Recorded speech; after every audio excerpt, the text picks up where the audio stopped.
चुगलखोर पड़ोसन। क्या कर रहे हो? छत पे जाके अखबार पढ़ूंगा। बस यही करो।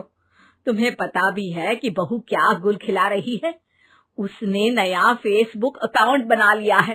रोज 10 फोटो डालती है। हमारे परिवार की तो नाक कटवा देगी ये। और तुमको ये बात कैसे पता चली? अरे पड़ोसन ने बताया। उसकी बहू भी फेसबुक पर है ना, तो उसको पता चल गया। हाँ हाँ, जैसे तुम तो बहुत भोली हो। पड़ोसन रोज सास को उसकी बहू के नाम पर भड़काती थी। आज तो आपकी बहू कह रही थी मुझसे आके कि आप दिन भर खाती रहती है, खा खा के घटोत्कच हो गई है। क्या? उसने मुझे घटोत्कच बोला? अरे वो खुद ना कटी सुपर्णखा है। आप कह रही हो तो सही होगा, लेकिन आप उसको बताना मत कि मैं ये सारी खबरें आपको देती हूँ। शाम को जब बहू पड़ोसन के पास जाती है, आज तो तेरी सास तुझे सुपर्णखा कह रही थी, कल ताड़का भी कह देगी। पता नहीं इतनी अच्छी बहू मिली है, फिर भी वो तुझे राक्षसनी क्यों समझती है? आप कितनी अच्छी हैं। आप मेरी सास की हर बात मुझे बता देती हो, वरना मुझे पता ही नहीं चलता कि वो मेरी पीठ के पीछे इतनी बुरी बात करती है।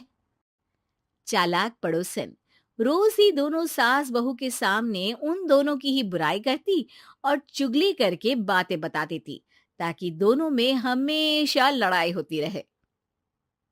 आपने तो बस छत पे बैठ के अखबार पढ़ना है और चाय के घूंट पीना है। बहू की वजह से मुझे तो जहर के घूंट पीने पड़ रहे हैं।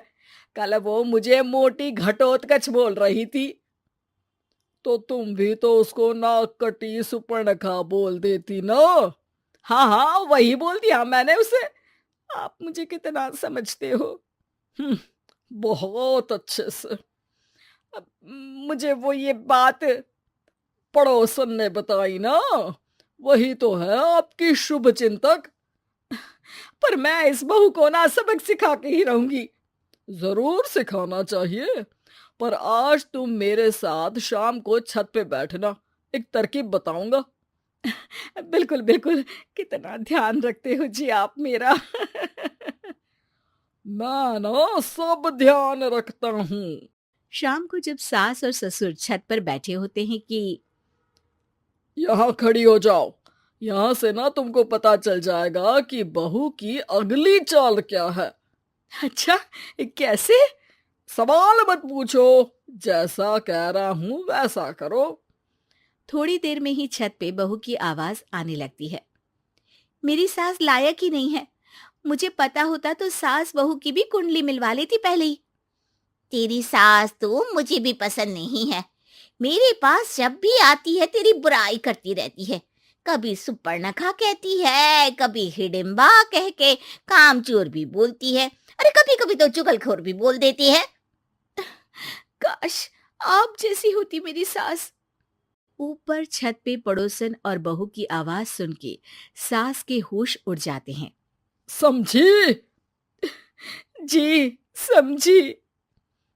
सुबह तुम्हारे सामने ये बहू की बुराई करती है और शाम को बहू के सामने तुम्हारी। मतलब आप सिर्फ अखबार नहीं पढ़ते, सारी खबरें भी रखते हैं। अब तो इस पड़ोसन को भी सबक सिखाना पड़ेगा। शाम को सास बहू को जाके पड़ोसन की साजिश के बारे में बता देती है। हाँ, मुझे माफ कर दो माँ जी।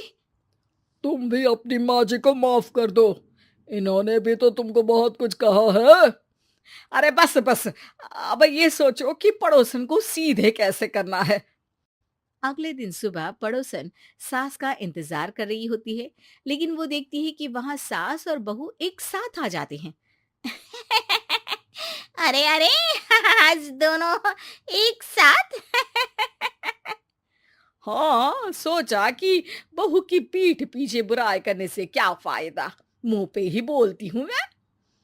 हाँ, मैंने भी सोचा आपको 2 बार मेहनत करनी पड़ती है, एक ही बार में काम खत्म कर लोगी। हैं?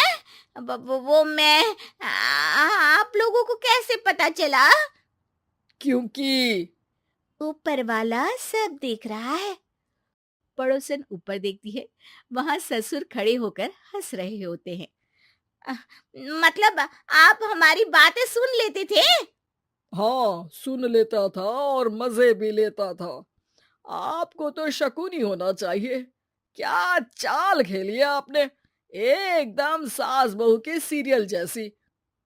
तो बताओ पड़ोसन जी, मेरी बहू ने आपसे अब मेरे बारे में क्या बोला?